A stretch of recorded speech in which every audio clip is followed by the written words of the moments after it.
আসসালামু আলাইকুম। একজন মানুষের যে স্কিলগুলো থাকা প্রয়োজন, সেই স্কিলগুলোর মধ্যে একটা হচ্ছে কমিউনিকেশন স্কিল, যোগাযোগ দক্ষতা। কমিউনিকেশন স্কিল বলতে আসলে কি বোঝায়? কমিউনিকেশন স্কিল মানে শুধুমাত্র এটা না যে অনর্গল কথা বলতে পারা। কমিউনিকেশন স্কিল শুধুমাত্র কথা বলার উপর, শুধুমাত্র স্পিকিংয়ের উপর ডিপেন্ডেন্ট না। হ্যাঁ, কমিউনিকেশন স্কিল জিনিস শুধুমাত্র স্পিকিংয়ের উপর নির্ভর করে না। কমিউনিকেশন স্কিলটা অনেক কিছুর উপর নির্ভর করে। তার মধ্যে প্রথম দুটো জিনিস হচ্ছে, একটা হচ্ছে স্পিকিং, আরটা হচ্ছে লিসেনিং। এই দুটো হচ্ছে প্রধান জিনিস। আপনি কমিউনিকেশনের ক্ষেত্রে যদি আপনি ভালো স্কিল অর্জন করতে চান, তাহলে আপনাকে স্পিকিংয়ের অ্যাবিলিটিও থাকতে হবে, লিসেনিংয়ের অ্যাবিলিটিও থাকতে হবে। কারণ আপনি যখন কারোর সাথে কমিউনিকেট করবেন, যোগাযোগ করবেন, তখন আপনি শুধুমাত্র কথা বলবেন না, কথা শুনবেনও। আপনি শুধুমাত্র অনর্গল বলে গেলেন, কিন্তু আপনার সামনে মানুষটা যে আছে তার কথা শুনলেন না, তাহলে সেটাকে কমিউনিকেশন স্কিল বলা যায় না। অথবা আপনার সামনে যে মানুষটা আছেন, সেই মানুষটা যা বলছে আপনি তার ঠিকভাবে বুঝে রিপ্লাই করতে পারছেন না। কেন রিপ্লাই করতে পারছেন না? কারণ আপনি ঠিকভাবে বুঝতেছেন না।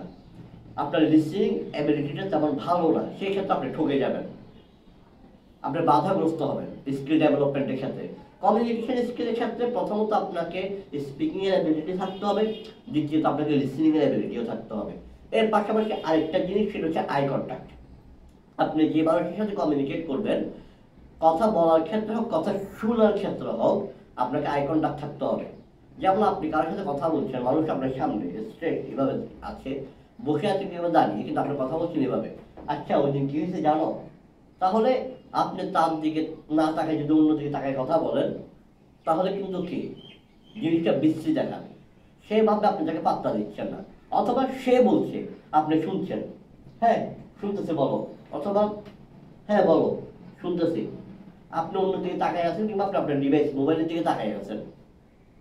আপনি তার কথা শুনেন কিংবা না শুনেন, সে ভাববে যে আপনি তাকে গুরুত্ব দিচ্ছেন, এবং সত্যিকার অর্থে আপনি তাকে গুরুত্ব দিচ্ছেন না। কারণ আপনি যদি তাকে গুরুত্ব দিতেন, তারা আপনি অন্যদিকে তাকে থাকতেন না, এবং আপনি আপনার ডিভাইসের দিকে তাকে থাকতেন না। এখন আই কন্ট্যাক্ট বলতে কি? আপনি একদিনভাবে তাকে থাকবেন, তাহলে তো আপনাকে সাইকো মনে করবে। আপনি যদি কারোর সাথে আই কন্ট্যাক্টের ক্ষেত্রে হ্যাঁ বলো, তবে কিছু জানো, আপনি তার সাথে কথা বলতেছেন কিংবা তার কথা শুনতেছেন, একটা আপনি তার দিকে তাকাই আছেন, আর মাঝে মাঝে চোখের পলক ফেলতেছেন এমনি, তাহলেও সে আপনাকে সাইকো মনে করবে, এবং জিনিসটা সাইকোর মধ্যেই দেখাবে। আই কন্ট্যাক্ট মানে একদম একটানা তাকায় থাকা না। আপনি কিছুক্ষণ তার দিকে তাকিয়ে কথা বললেন, তারপর কিছুক্ষণ প্রয়োজনে নিচের দিকে তাকালেন, আবার তার দিকে তাকালেন, আবার একটু চোখ ফিরালেন, আবার তার দিকে তাকালেন। কিন্তু এটা মানে এটাও না যে এভাবে এভাবে এভাবে এভাবে, তাহলেও বেশি দেখাবে। অর্থাৎ আপনি কিছুক্ষণ তার সাথে আই কন্ট্যাক্ট রাখবেন, তারপর কয়েক সেকেন্ডের জন্য আই কন্ট্যাক্ট আপনি সরাই ফেলবেন, অন্যদিকে তাকাবেন অথবা নিচের দিকে তাকাবেন, তারপর আবার আই কন্ট্যাক্ট রাখবেন। একেবারে অন্যদিকে তাকাইও থাকবেন না, আপনার ডিভাইসের দিকে তাকাইও থাকবেন না, আবার একেবারে তার দিকে এভাবে তাকাইও থাকবেন না। আই কন্ট্যাক্ট জিনিসটা খুবই ইম্পর্টেন্ট, কিন্তু তাই বলে তার মানে এটা না যে আপনি একদম এইভাবে তাকাই থাকবেন। তো এই জিনিসটা গুরুত্বপূর্ণ। তো কি বললাম, যে প্রথম কথা হচ্ছে স্পিকিং অ্যাবিলিটি থাকতে হবে, সেকেন্ড কথা হচ্ছে লিসেনিং অ্যাবিলিটি থাকতে হবে, আর থার্ড হচ্ছে আই কন্ট্যাক্ট। আর আপনার ফিজিক্যাল যে প্রেজেন্স, সেটা তাকে উপস্থাপন করতে হবে। এখন বলতে পারেন ফিজিক্যাল প্রেজেন্স মানে, অর্থাৎ কিছু কিছু সময় মানুষ মনে হয় যে একটা মানুষ ফিজিক্যালি আমার সামনে আছে, কিন্তু মেন্টালি আমার সামনে নেই, এরকম যেন মনে না হয়। অর্থাৎ আপনি তার সামনে আছেন, তার দিকে তাকাই আছেন, তার দিকেও তাকাই আছেন, কিন্তু কতক্ষণ এভাবে, কতক্ষণ এভাবে, কতক্ষণ এভাবে আপনি অন্য কিছু চিন্তা করছেন।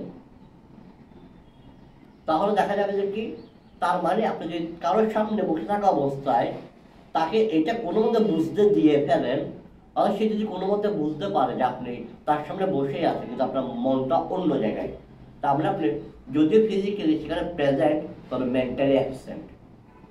যদি এরকম হয়, তাহলে কি কমিউনিকেশনটা ভালোভাবে আপনি রক্ষা করতে পারবেন না। তো এগুলো ছিল আমার দৃষ্টিকোণ থেকে। আমার দৃষ্টিকোণ থেকে বলতে, আমি আসলে বিভিন্ন বই পড়ে, এমনকি বিভিন্ন ভিডিও দেখে বলেন, আর্টিকেল পড়ে বলেন, বই পড়ে বলেন, বিভিন্নভাবে যে অর্জিত জ্ঞানটা কমিউনিকেশন স্কিলের উপর, তার মধ্যে অল্প কিছু আপনাদের সাথে শেয়ার করলাম। আরও অনেক কিছু চাইলে শেয়ার করা যায়, কিন্তু ভিডিওটা বেশি বড় হয়ে যাবে, তাই বেশি কিছু বললাম না। ধন্যবাদ। আসসালামু আলাইকুম।